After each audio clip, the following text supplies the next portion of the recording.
Making It Personal with Bishop William Joensen on Iowa Catholic Radio and iowacatholicradio.com. Welcome to Making It Personal with Bishop Joensen. I'm Kelly Mescher-Collins with the Diocese of Des Moines. On today's show, we're talking about Bishop's celebration of Catholic schools, taking place Saturday, August 27th in Indianola. Our guests today are Donna Bishop, diocesan superintendent of Catholic schools, and Jennifer Raes, principal of St. Anthony School in Des Moines, one of the honorees who will be recognized during the event. But before we get to today's interview, let's find out what's on the Bishop's mind. Summertime and the living is easy. No, not actually. Kelly, good to be with you. Good to be here. I know people trying to kind of take time for refreshment, but a lot happening in our parishes and our diocese the month of August. We know families trying to gather themselves. Some of Our Lady of the Americas school, that Holy Family, is already underway.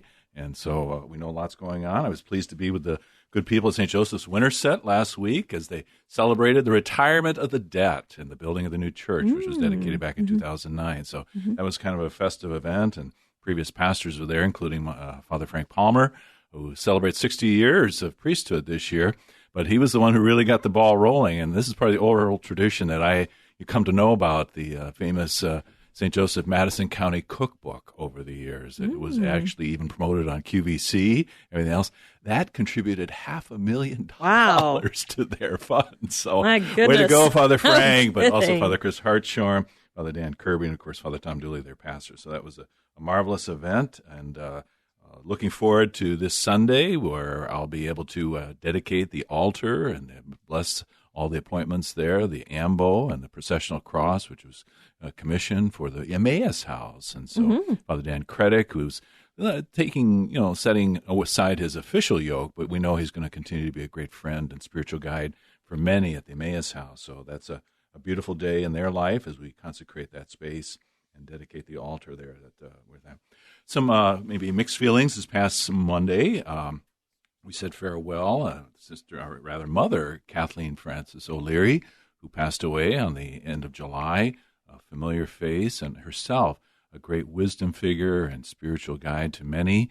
This woman born in Sioux City and helped to raise her 7 siblings as she lost a parent, and then Briar Cliff, and eventually getting a PhD in psychology from the University of Kansas, but entering religious life in 1994.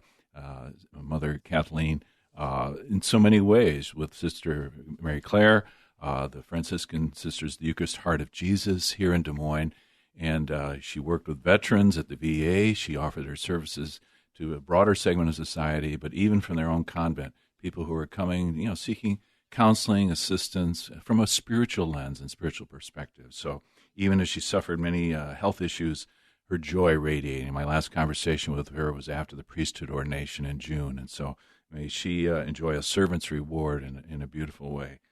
We're there. A little more serious note, on that Monday night, the Catholic Peace Ministry gathered, as they do each year, commemorating the U.S. nuclear attack on Hiroshima and Nagasaki, and calling us to be mindful that a world poised at war with nuclear weapons is a world that is far from the kingdom of God. And so we pray, and they're witness that they continue to do so. I was not able to be present, but offered these words for them, joining in spirit with them, mourning the tragic loss of life 77 years ago when American nuclear weapons destroyed the Japanese cities of Hiroshima and Nagasaki. We recalling the words of Pope Francis in 2019 when he visited the atomic bomb hypocenter park in Nagasaki. Peace and international stability are incompatible with attempts to build upon the fear of mutual destruction or the threat of total annihilation. In a world where millions of children and families live in inhumane conditions, the money is squandered and the fortunes made through the manufacture, upgrading, maintenance, and sale of ever more destructive weapons are an affront crying out to heaven. And so heaven help us if we don't transform this sorry state of affairs by our prayers, our witness, concrete actions, and our choices of those who lead us. May the whole human family come to its senses, starting with ourselves. So kind of a sober note, but a note that we continue to seek the peace that only Jesus can give, and how that transforms our vision of who we are in society. All right, we're going to take a quick break, and in return, we'll visit with Donna Bishop and Jennifer Raes about the Bishop's celebration of Catholic schools on August 27th. You're listening to Making It Personal with Bishop Joensen on Iowa Catholic Radio and the Spirit Catholic Radio Network. Monsignor Frank Bignano here. It's time to save the dates for the 2022 Christ Our Life Catholic Conference, Saturday and Sunday, September 24 and 25 at Wells Fargo Arena in Des Moines. If you can't join us in person, live stream it. Once again, the conference offers a world-class lineup of speakers, the Holy Mass, incredible music, reconciliation, and adoration. Go to ChristOurLifeIowa.com for tickets and information. The 2022 Christ Our Life Catholic Conference, ChristOurLifeIowa.com. Father P.J. McManus here from Be Not Afraid. Join me, along with Iowa Catholic Radio's Matt Wilkham, for our Footprints of God Holy Land pilgrimage, November the 12th through the 21st of 2023. We'll see the Church of the Visitation, touch the top of Mount Calvary, and visit the famous Western Wall. Plus, expert pilgrimage guide and Catholic convert Steve Ray will be right there to bring the Bible to life at every site. Don't miss Iowa Catholic Radio's 2023 Holy Land pilgrimage. Early bird pricing available. Details at iowacatholicradio.com.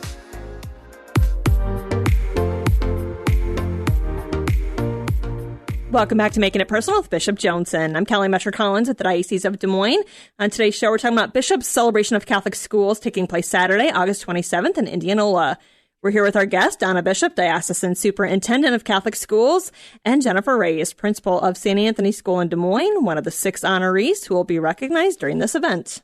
So, Donna, Jennifer, thank you for being with us this morning. This is great to have you. And August, your pulse is quickening too. And I know you didn't get very much downtime this summer as the transition from one year to the next. So here we are.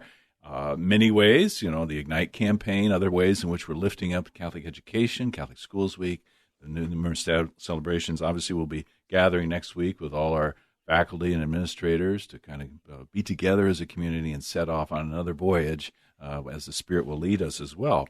But there's something new happening in the diocese, and this inaugural event of the Bishop's celebration of Catholic schools. Well, it's got my name on it, but I'm kind of stepping into a little mystery here for myself. And can we maybe, Donna, just share with us kind of how this event came to be? What was the genesis of it? So this event is pretty popular across dioceses across the United States. So I had the opportunity of coming from the Diocese of Sioux City, where they had the event, as well as the Archdiocese of Omaha. And it's really a threefold event. It's really working with a recognition of the dedicated individuals we have in our schools, those educators as well as the volunteers. We call it a fundraising event as well as a fun-raising event. Mm-hmm. The first year is more of a fundraising event, and it really unites all 16 of our schools and the parishes across the diocese that support Catholic education. There's 12 metro schools as well as those 3 rural in St. Albert. So we're spread out. So an opportunity for everyone to get together and celebrate the fact of the great things that happen in Catholic education, as well as a fun fundraising event. We want to backfill and grow that Ignite endowment for tuition assistance. So all of these dollars that are raised will be given back to the families through tuition assistance. So many friends of Catholic education, as you say, the 16 schools, and each one has its own personality in a way, but I think to be there in a way, just like every family is filled with different personalities, and so to be together in this way, and for a worthy mission and cause that we're going to be about, but just to enjoy, as post-pandemic, that chance to really just honor and celebrate. So we're grateful to St. Thomas Aquinas in Indianola for being able to host us. They're a fabulous facility down there. We know weddings and other things that are there. So it makes sense. It wasn't trying to just keep it in central Iowa, but as a kind of initial opportunity, this is a great site, and we're grateful for their hospitality as well. So we speak of fun, the summer, the school will be already underway for many, and having that chance to do that. But prior to the Labor Day weekend, and so I think hopefully it's a niche that will be kind of in people's minds as we go forward. Now we're going to give proper recognition and shine a light on some people. And Jennifer, thank you for being here. Thank you. you didn't seek any you were the last one to want to put a light on yourself, exactly. In this way, and have toiled in Catholic education for decades, actually. Mm-hmm. Could you just tell us a little bit about yourself? Sure. I have been in this diocese, my whole life. Grew up here, going to school here at St. Pius in Dowling, and then have continued with my working in the education field for 31 years here in starting my 31st year in the diocese, and currently at St. Anthony's School in the South Side at our Spanish and English track school. Okay, and so different roles: classroom teacher, administrator in middle school. Yeah, middle school math was my main passion and love. I still love it. I love when I can't find a sub in math, so I can go be the sub. I get an excuse to get back in there. And then assistant principal for a few years in 3 schools, St. Pius, St. Francis, and or in 2 schools, and now at St. Anthony as the head principal. Okay, yeah. So, you've been at this in your vocational calling, and obviously also as a wife and mother too. Mm-hmm. But this is something you really poured your heart into, and you're not there by accident, because we know for those who are going into education in general, but I think with Catholic education, the opportunities to have this holistic formation of our young people, but it takes some discernment, and some people discern out and decide this is more than maybe they're able to put together in their own way. So what a tribute to you, and of course some of our other honorees. Maybe, Donna, could you just kind of mention for us who in this first time are we going to be giving some due recognition? Absolutely. So a Metro Educator of the Year is Cindy Hoffmeister from Christ the King. She is also a product of Catholic education from kindergarten through graduation, and she is also a middle school teacher. Her focus area since 2013 at Christ the King has been in religion and social studies. Our Rural Educator of the Year is Amy Smith. She is a teacher at St. Patrick's in Perry. Early childhood education and special education are her areas of focus. And you would find Amy in the first grade classroom at St. Patrick's.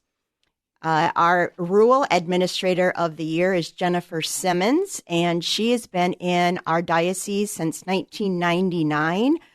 14 years at St. Joe's, and then was a middle school. We got a theme going on here with these middle school teachers in math and science, as well as an assistant principal. And then the last 7 years, she's been at St. Malachy. Our Metro Volunteer of the Year is Janet Peters, and she has been working with St. Teresa Catholic Schools, volunteering there for the past 13 years. Wow. An amazing lady. She reads to the students. She helps in any and every aspect there was. It was so sweet when I called Janet to share with her the award she received. She Donna, this is the first time in my life I've been speechless. And she said, my family will appreciate that. She still cannot believe that she has received this honor. She's like, it's just what I love to do.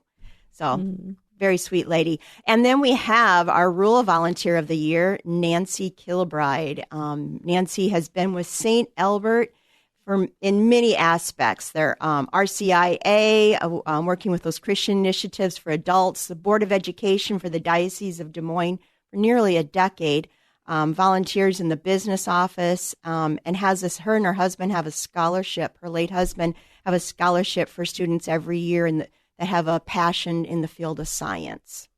Yeah, and to John's credit, John Kilbride, her late husband. Yeah, so I wonder if folks in Council Bluffs, rural, that's kind of the category we're in, because that's kind of an urban area in its own right. But as we look at the distribution of people, I detect a pattern. 2 Jennifers in the administrator category, both math teachers in this way, and discerning different roles through this. This is unfolded, so pretty Very exciting. True. Both of us have stayed in the diocese through our career. We've seen the value in that, and both of us have talked about that opportunities have arisen where people have tried to sway you. Come over here, work at this public school. And both of us have said this is what we're dedicated to. We love what we do. I love going to work every day. Put in a lot of hours, but I love what I do. And she and I have talked about that. And to get an award like this is definitely an honor, but we're no different than all the others that are so dedicated to to the faith life that we share with the kids and the families every day and the education. So yeah, and as the Scripture tells us, the worker's worth his wage or her wage, but we're not there yet. We're aiming to raise so people will be adequately compensated, and that's part of what the Ignite campaign hopes to do. But you're not in this for the big bucks. No, you're in it for something that transcends this world and bring that about in this way. But your background, your formation, wasn't solely within Catholic education. You went to one of our Regents schools, right, and you have a competence about that. Could you share a little bit about that? Yeah, I did. I went to Northern Iowa to get my education degree, and later got my master's at St. Ambrose. But when I graduated Northern Iowa, I was like any other probably 22-ish year old going, I just need a job. And so I started subbing all over the place, and I was subbing in Catholic and public, and immediately knew I wanted middle school. That was, my passion. I thought I wanted little kids at first because that's what my mom was a teacher of third grade. And then I got in there and I'm like, nope, middle school is it. So I think I have a lot of crazy in me. But so I stayed with that. Amen, sister. Yeah, right.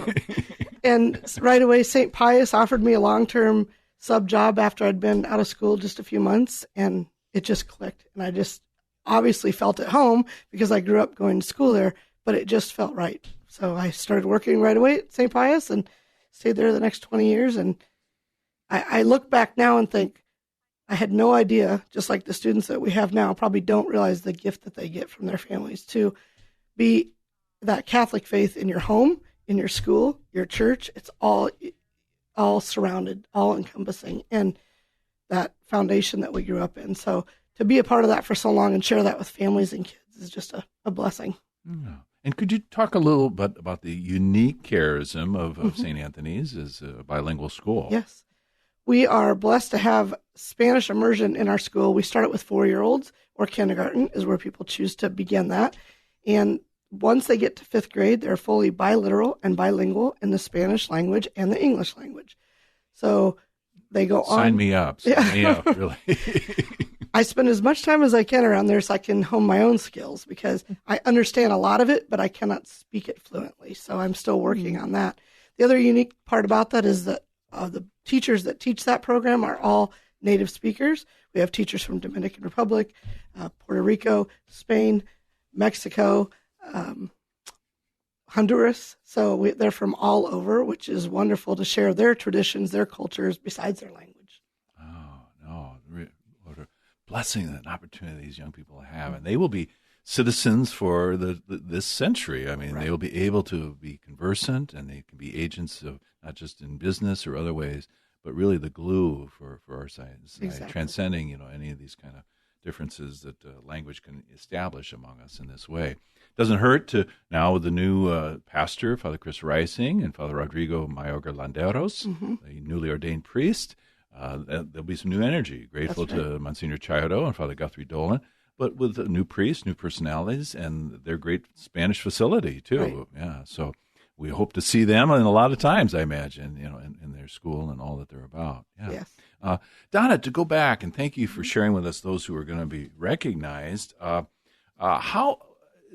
We didn't draw names out of a hat, right? What was the process that allowed us to identify them? We opened it up for everyone to nominate. So it was our parents had opportunities to nominate, colleagues, families, parishioners, anyone that would like to share the experience they had with the individuals in our Catholic schools of why they should be honored.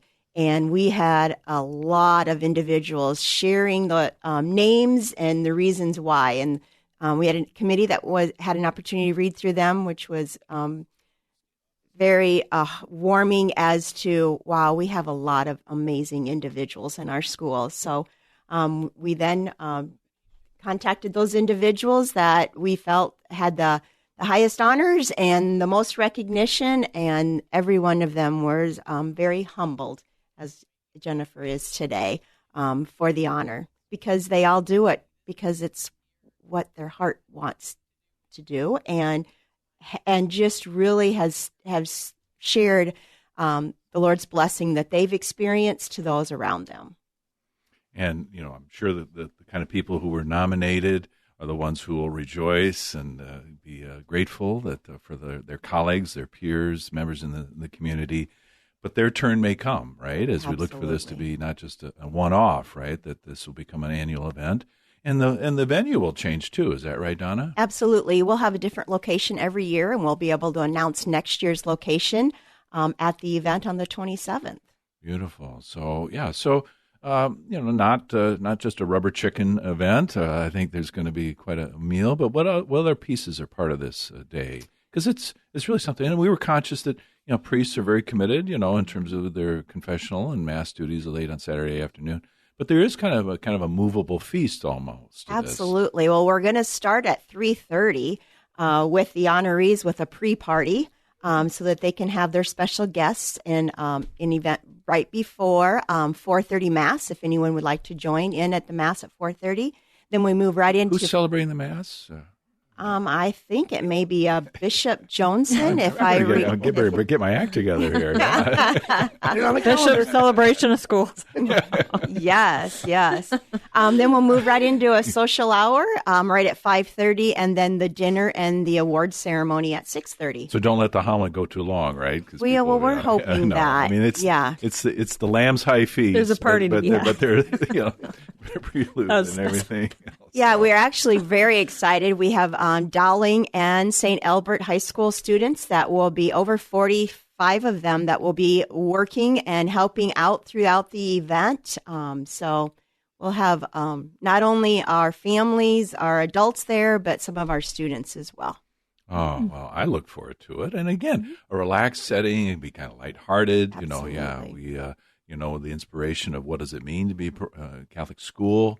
And I think that ever more vital now, what we offer to people and the value that's there to form them.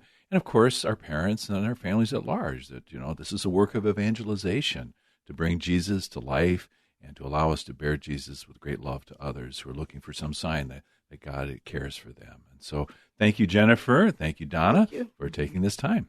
Absolutely. Thank you for having us. All right, we're going to take a quick break. You're listening to Making It Personal with Bishop Joensen.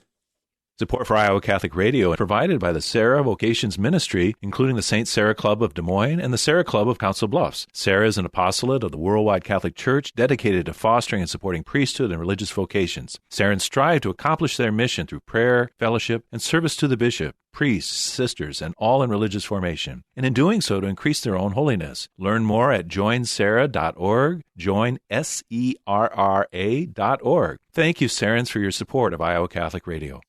Monsignor Frank Bignano here. It's time to save the dates for the 2022 Christ Our Life Catholic Conference, Saturday and Sunday, September 24 and 25 at Wells Fargo Arena in Des Moines. If you can't join us in person, live stream it. Once again, the conference offers a world-class lineup of speakers, the Holy Mass, incredible music, reconciliation, and adoration. Go to ChristOurLifeIowa.com for tickets and information. The 2022 Christ Our Life Catholic Conference, ChristOurLifeIowa.com.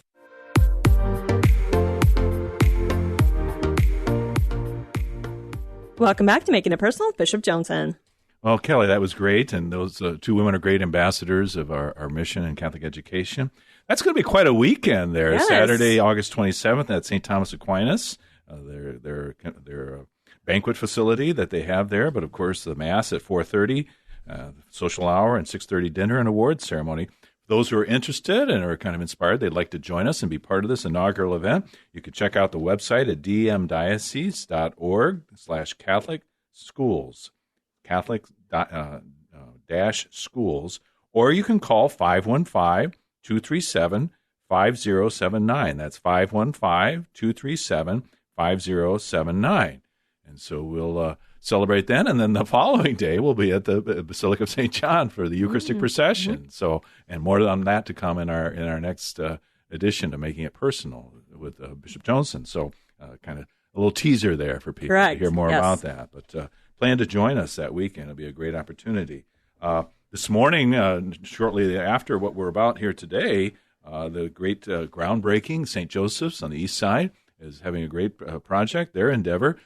Father Pins and the good people of St. Joseph, they're going to be adding an early childhood center to serve both 3- and 4-year-olds, a new middle school wing, a Parish Activity Center, that long-awaited gymnasium, but it's much more than just a gym that's there, a chapel and an elevator that will be ADA compliant. So a great undertaking and groundbreaking this morning, very shortly after we conclude here on Making It Personal with Bishop Joensen. So we're very proud of that. I was pleased yesterday, and we know, grateful to our Sarans who continue to sponsor the show, but they do so much more, obviously for religious life, priestly vocations, and also to the permanent diaconate, but just their own prayers. But they hosted our 15 seminarians and priests of the area at a luncheon and mass yesterday at St. Ambrose Cathedral.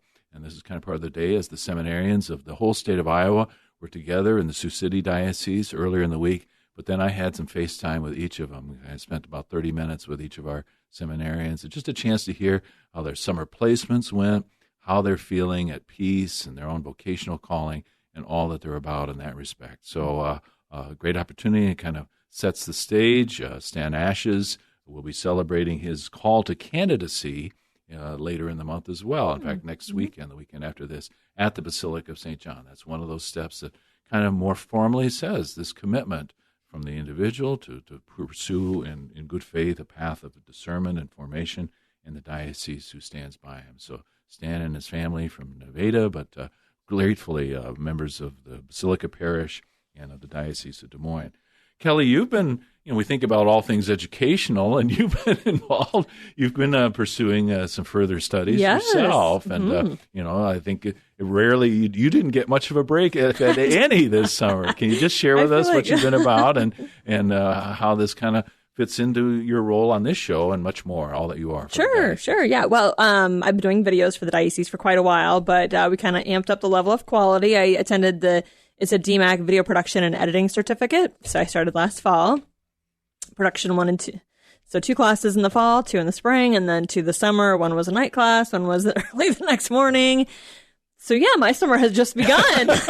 I'm just raring to have some fun. And you'll plunge into a new term here. No, actually, I'm finished now. Now I'm done. Shame on me. Congratulations. Yes, I am finished. So hey, at the celebration of education, I am ready to party. All right.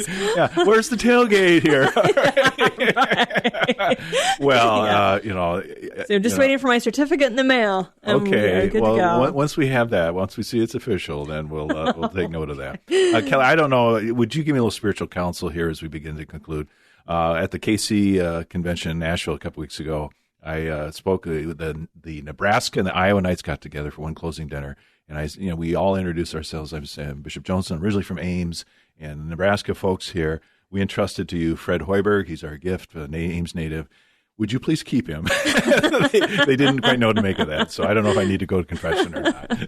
All right, this has been another edition of Making It Personal with Bishop Joensen. You can hear Making It Personal with Bishop William Joensen every week on Iowa Catholic Radio and iowacatholicradio.com. Support for Iowa Catholic Radio and Making It Personal is provided by Sarah Vocations Ministry. Learn more at joinserra.org.